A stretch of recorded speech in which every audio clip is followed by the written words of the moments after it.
Today, I'm thank Dr. Doval sir and giving opportunity to speak on this. What is the clinician needs about the thing regarding from the breast oncopathologist. Just I'm going to talk about the what are the things headings that they require important things as a important as a being oncologist. What we expect from oncopathologist, especially from the breast pathologist. There's a basic five major questions whenever a clinician is there, what it will come to in our mind. Is it a benign tumor as a malignant? Is it a borderline tumor is require going to become malignant or not? If it is there, it requires any need follow up or not? How frequent and follow up? It will come to in our mind actually. If it is malignancy is there, it is an aggressive tumor or a very slow going tumor. Even if it is there, how I'll treat it. This is the one thing. If I it is a surgical oncologist, if I do the surgery, did I remove everything tumor or not? It will come in a picture because I'll be depend on the pathologist report whether I removed adequately margins or those things. These are things question will come to our mind. The answer is if malignancy is definitely will be worried about is a aggressive tumor or slow in tumor. How I'll do treatment. Mainly depend on this the priceless information mainly will come from the oncopathologist, the one who deal with breast oncology. That not like we are going to replace molecular test. Molecular test they are going to have addictive factor along the basic oncopathology related histopathology and the basic markers what we have.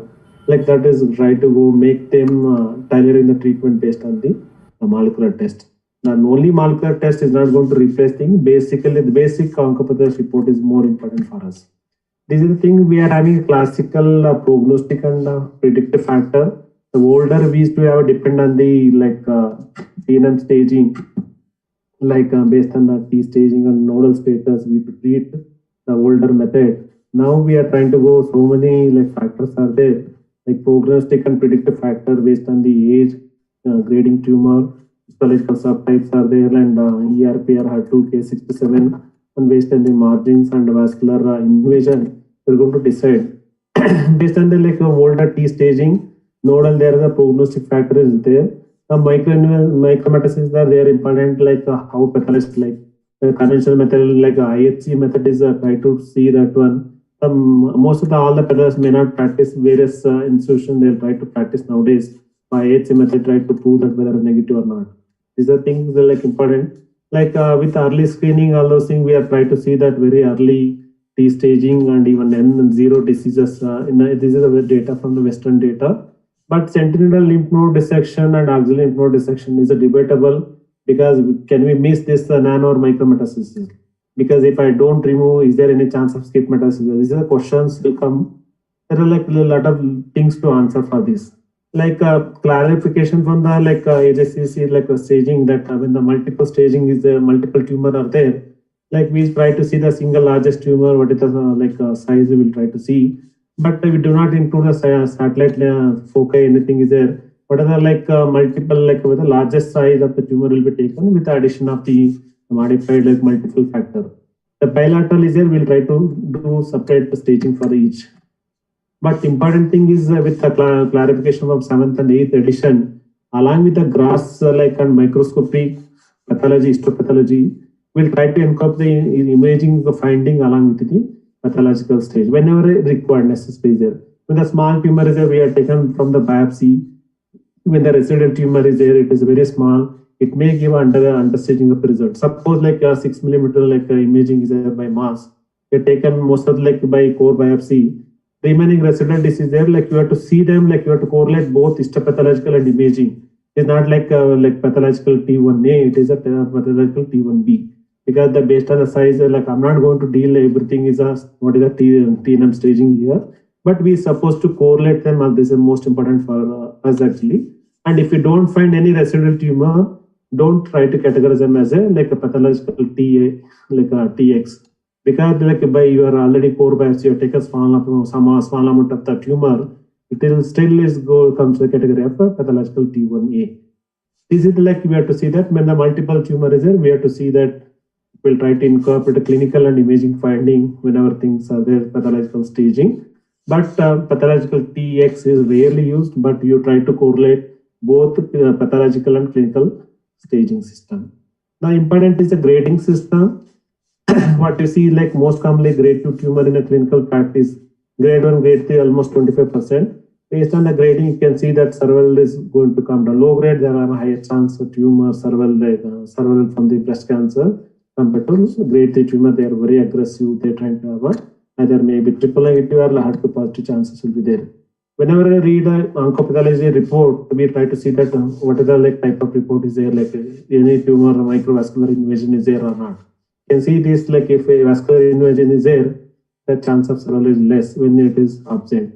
Because whenever things are like what are the high risk categories there, like T staging and then 0 is there, ERP strongly positive. If a tumor microvascular is there, we try to see that these are things are there to decide additional chemotherapy required or not.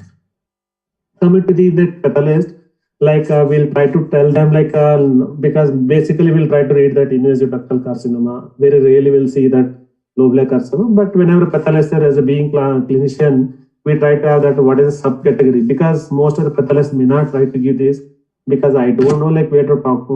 We should have an interaction between the multidisciplinary system. We try to have an interact with them. Whenever findings are there, different clinical presentation, we try to ask them, we'll try to give a better answer from them. Because this category this, you can see that various categories there are a good prognosis. Tubular, mucinous type, cribriform type, you can see this right side. The secretory type, they're having the intermediate prognosis, like that adenocystic type. You can see that these are medullary type, all those things. That's why these different types are there. Then try to have a different type of prognosis together. But rarely this subtyping by morphology is only, it very rarely will come in a picture. Being clinician, we try to see that it may not hold good in all the cases. But even though it is comes in a clinical picture of 15 to 20%, at least we'll have an expectation from the breast pathologist if you're having a molecular subtype. Molecular subtype is not a only matter, because we'll try to rely on the ERP or HER2 and K67 and molecular signature, molecular genomic profiling. Coming to the special subtypes, because we know that we are more interested in triple negative, because we try to rely on the we don't have we'll try to rely on chemotherapy, radiation when required after the surgery. Because all triple negative, they are not a bad prognostic factor, but some other good types are there. Adenocystic type, secretory type, juvenile type, and we can see that this is the medullary type actually, and this is the metaplastic type, low grade and high grade. They're having a better prognosis on the left side of the tumor, and this one, and low metaplastic. The high grade metaplastic is having bad prognosis. These all triple negative are not same. If you're having these subtypes are there, you're supposed to have it is helpful for the clinician to decide for the treatment. This is you can see that histopathology with tubular form is there have a better chance of survival compared to non-tubular type. Medullary type also like that. If they are compared to non-medullary type, they have a better breast cancer survival rate compared to non-medullary type.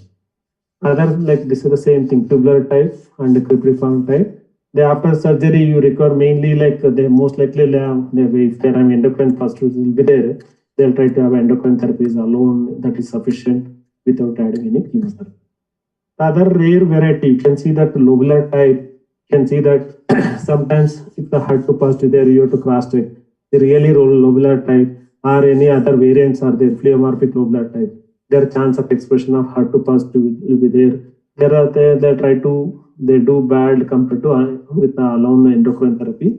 They require additional therapy also required. That's why we supposed to rely on the oncopathologist. What is the clinical feature is not only the morphology, when the IHC is also important. It's we are most of the time we'll try to variant morphological subtypes are missing. I'll try to stress on if there wherever possibility is subtype of morphology there, try to helpful for the clinician to treat them. And apocrine also is a different variety. This is an important slide. You can see that breast histopathology and molecular alteration is there. You can see that left side is there is a lobular type. Lobular most likely ERP positive will be there, HER2 negative will be there. They try to treat with the endocrine therapy. The subvariant is there lobular pleomorphic type. There the chance of almost HER2 expression is there. They don't do well compared to other classical lobular type. Their chance of dissemination spread also will be there. You can have molecular a CDH1 mutation and PA3K mutations will be there. That's why we have to what are the variants are like if HER2 by simple classical IHC if is positive, try to cross-check the report is what oncopathology is given is right or wrong, or you have to clinically discuss with a multidisciplinary setting will be helpful. Other one is a micropapillary type. You can see that molecular alteration, three mutations can be there, mucinous type and a solid papillary type. These are things like various molecular mutations will be there in case of ERPR positive and HER2 negative tumors. If we come into the triple negative cases, you can see the metaplastic type, you can have mutations like PA3 mutations. There are some even now we are seeing the PD-L1 expression also, you can see more in even metaplastic type also. That is like there we try to see that even though we will come in a picture, we try to see this molecular alteration also. Adenocystic type and adenocarcinoma with lymphoid rich, like they'll try to more beneficial with the immunotherapy. BRCA positive chances will be more in this category. And like secretory junior type, there the NTRK mutation chances will be high. Coming to the prognostic and predictive factor. What are the prognostic factors? These are factors they are present in the day one in the diagnosis cancer diagnosis when from the day one. Their having factors are there. They try to see that the outcome is not good or bad. That ERPR like is positive is there. They're deciding the chance of better outcome with the therapy. Predictive factor is these are factors they try to decide that this factor by alteration of change of therapy try to decide the outcome. Predictive factor here like under HER2 positive by HER2 therapy, anti-endocrine and anti-estrogen therapy try to have a better outcome compared to without therapy. They are the predictive factor.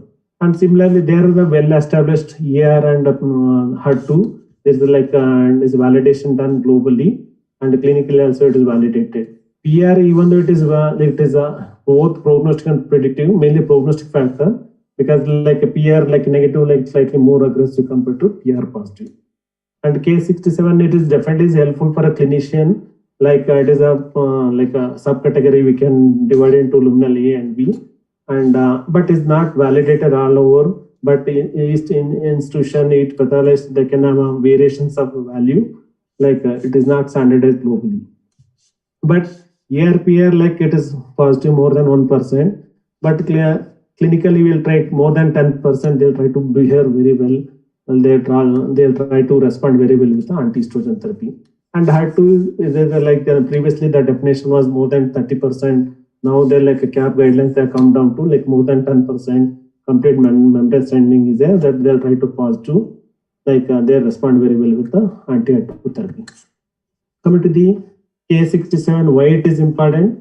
Because it is helpful to categorize them to luminal A and B and try to take a decision whether like they require chemotherapy in case of estrogen positive cases, borderline grade 2 tumor. Low grade tumor, I'll try to prefer mainly endocrine therapy. Grade 3 tumor, I'll try to prefer chemo followed by endocrine therapy. That's why this decision making in this kind of borderline tumor will be helpful when the basic these parameters are available. You can see this like K67, it is a very high grade. You can see that a lot of like staining is there in this one. And low grade, you can very rarely you'll see that positive rate in cases in low grade tumor. This is an intermediate grade. Actually, you can see 20% of people positive K67. This like is not validated because like each pathologist, like you can see that grading, clinical grading and K67 can vary, but like it can be like a variation based on the fixing technique, like and also like even pathologist like difference between the inter pathologist reporting also. It is not classically validated globally. Coming to the like the predictive factor like ERPR, if is more than 1% is there, we'll take as a hormone receptor positive. There are positive predictive with the response to anti-estrogen therapy, like 30 to 50% they'll do well. But if HER2 is there, they're having a highest chance of negative predictive value. If they're having HER2 positive, they like to bad when they're having a like HER2 positivity there. They'll do well with the anti-HER2 therapy. Coming to this is a subgroup. If the like ERPR positive is borderline, that is low, that is a 1 to 10% is there. Low estrogen receptor positivity, how they'll do? They behave like almost like ERPR negative there. This is the publication from our India. That is like one HC is also involved in this. Like you can see the graph, like ERPR, like ER is positive, they like to do well. The middle one is a pink one is like it's a low ER expression. They are almost like behavior is almost similar to ER negative tumors. That's why like a low estrogen receptor, it is even validated, even a molecular gene signaling this one essays also. It is like definitely we have to, when a upfront treatment is there, definitely whenever opportunity is there, like you have to see that one, especially young people, all those things, you try to go for chemotherapy, then try to maintain with the hormone therapy rather than just directly and only rely on endocrine therapy. That's why you have to have this like category, like this knowledge should be like available. If there are any variations of any of these reports are there, we have to definitely discuss with the pathologist, and the clinician should have interacted with the pathologist. This is the like important like from the clinician, what is the subtypes are there, all those things. That's whenever things are there, they have to have a clinical note from the pathology report, like we can discuss with like pathologist, anything is a doubt is there. The next one is like intrinsic classification of breast cancer. This is the taxonomy of the like breast cancer. You can categorize into like estrogen positivity, that is a luminal A right side, luminal B type, normal breast type, and a HER2 positive type, and basal like. This is the base like a gene signature pathway is going to decide them into various subtype of breast cancer, intrinsic like a different way. And you can see this is the graph. You can see that luminal A, they'll try to do very well compared to the like basal like. You can see that luminal B, you can see that luminal A and B, the prognosis vary, like that's why this gene signature pathway is going to decide. That's why like endocrine therapy is not sufficient in case of luminal B type. We try to definitely have addition of chemotherapy, try to have a beneficial. Coming to this is the graph showing the like various molecular biology of the breast cancer can influence the site of metastasis and chance of metastasis. You can see the brain, the chance of metastasis like environmental, mainly in case of HER2 positive basal like compared to luminal A and B. Coming to the like liver environment, you can see that more positive case in case of HER2 positive, almost 45%. Next is followed by triple negative breast or basal like tumor, less common in case of luminal A and B. Coming to the bone metastasis, also we'll try to see in the luminal B compared to other subtypes. Even peritoneal metastasis also more likely try to see in the lobular carcinoma compared to other subtypes. That's why like you have to, what are the molecular subtypes, try to have a different site of metastatic preference, all those things. This is the important thing what we do practice. This is the basic thing we expect from the breast pathologist. That is like we have to categorize them to luminal A. That is a luminal A is a ER pair positive, HER2 is negative, K67 is low, that is less than 14%. If any the gene signature pathway is available, it should be having a low score. Low score if is there, that is it try to label as a luminal A. Luminal B, that is ER is positive, HER2 is negative. Any one of them like a K67 high is more than 14%. ER can be low or it can be negative. Or like the recurrence score is showing the high score, it is taken as a label is as a luminal B. Coming to the like how we are going to treat luminal A, most of the time we'll try to treat with endocrine therapy, but some of the exceptions you can see that high risk category showing in the gene signature is there. You can see almost 25% of the, if we were having ER pair HER2 cases is 7, with gene signature pathway you are going to categorize as a high risk category. That's why if this signature pathway like is there available, you can categorize them into like you can that time require chemotherapy. And grade 3 tumor, and if there are 4 or more lymph nodes are there, or younger age is there, despite of even luminal A, require chemotherapy followed by hormone therapy. Luminal B, you try to have both like chemotherapy and endocrine therapy is important in this case. Coming to the like basal type, that is a triple negative type. Almost like 80% of people, they variant, the overlap between the triple negative and basal like. That what is the difference I want to tell actually. See, triple negative, you are having a good prognostic factors. Almost 80% of people, like you can see that medullary subtypes are there, adenocystic, low grade squamous, and secretory carcinoma type. If these things are the triple negative, they are a good prognostic factor also, they come in a triple negative. But basal like they exclude these kind of factors.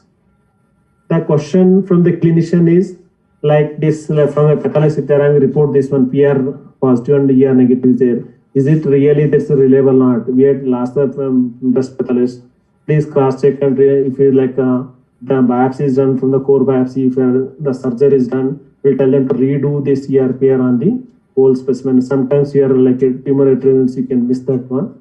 And lobular carcinoma, tubular carcinoma, they're having a good prognosis. If they're having HER2 positive, they definitely will cross check because they're a good prognosis. Low grade tumor, if HER2 positive there, is there anything pleomorphic variant is there? Low grade tumor, they're having a HER2 positive is there along with the ERPR positive. Definitely we have to cross check them. And grade 3 tumor, if they're having like A67 low grade and ERPR strongly positive, grade 3 is there, we'll tell them is this pathology reliable or not. We'll cross check them all the things. If you require that one, you can go for a second opinion. And if you have medullary carcinoma, there are lymphocytic infiltrates there, is very rare actually. We require a second opinion. This is the condition we'll try to cross check from the pathologist report. If they're like really this, we can't bluntly follow the pathology report. This is definitely clinically. Okay. Yes, sir. And this is like metastatic, like next is like metastatic, it is from the lymphoma and the other side should be there. Along with the basic prognostic and predictive factor, the important is like molecular, like if you are happy with this, the basic ERPR, HER2, all those things, the patient, they'll do well with oncologist treatment, other things, will be happy. If things are is not like holds good in all the cases, because there are various molecular changes will happen, it's going to decide based on the biology of the tumor. Because whatever you give the personalized treatment based on that one, many times like you try to go deviate and the patient may not get you, is going to get upset with the oncologist and even patient also and whole family. That's why the molecular signature is there. That's why we have that one is going to decide what is the variant biology of the tumor. There are tests are the mama pin and oncotype DX and the other thing Prosigna and endocritic. This is the slide is showing the all the various subtypes molecular signature gene pathway, like they try to tell them these are methods like they try to do DNA microarray, RT-PCR, all those things with a fresh frozen plasma will be using the mammogram most of the time. Not they get into low risk and high risk based on that one is enough. Sometimes in the intermediate in case of oncotype Prosigna require the follow-up actually like endocrine therapy, sometimes require chemotherapy. The high risk definitely require chemotherapy. It is already guidelines are formulated. ASCO, ESMO and St. Helens, they are already following this one. But only thing is in India, whether we are following this or not, is it this tests are available or not, that is important. And any other emerging marker in the triple negative breast cancer, any other cancer, there do have that upcoming biomarker that is a stromal tissue lymphocytes. They are the predictive for the neoadjuvant treatment, especially in triple negative and HER2 positive. If they are having positive, they are trying to have a better response to the treatment. And prognostic, even though like the primary tumor and after the neoadjuvant therapy, residual tumor, if they are having positive, they'll have a better prognosis compared to those who don't have the TILs. And for the immunotherapy, the positivity will be the TILs, they are having a better survival compared to those who don't have. The next slide, that's the last one actually, that we're having other marker like molecular subtype BRCA positive and even HRD gene, and in especially triple negative tumor. If they're having this one, we're having a PARP inhibitor to treat that, and we're having a PDL1 expression that is the SP142. It is a standardized already. FDA is approved for in triple negative breast cancer. We're having immunotherapy along with the chemotherapy combination in metastatic breast cancer. We'll try to have the other subtypes, maybe like a PIK3 mutation, ESR mutation, all those things. These things are there. We'll try to get the molecular subtypes, try to target them. The conclusion from my slide, like this, what are breast cancers heterogeneous? We'll try to classify them into variants, ER positive, ER negative, luminal A and B. Based on that one, we have molecular, various pathways are involved. Try to categorize them into different basket and try to treat differently. And even triple negative is there. Try to, some are there good variants are there, some are bad variants. Try to see the other molecular pathologist will have that more information. Try to treat clinically in a better way. Try to have immunotherapy is coming in the future and PARP inhibitor. Thank you. Any questions to take next? Any questions for Dr. Satheesh? Satheesh, do you have any experience with one of our Indian tests that is done can assist best? Can assist we are done, sir. We are done. Can assist I didn't cover because can assist we are done almost nearing around 45 to 50 cases we are done. We are but we are not correlated with oncotype DX both. But we are trying to see, especially they are not affordable for that oncotype we are done. Especially borderline tumor we are done, sir. But follow-up is hardly just 1.5 years. We don't have a follow-up to tell that really they are authenticated on this. Okay.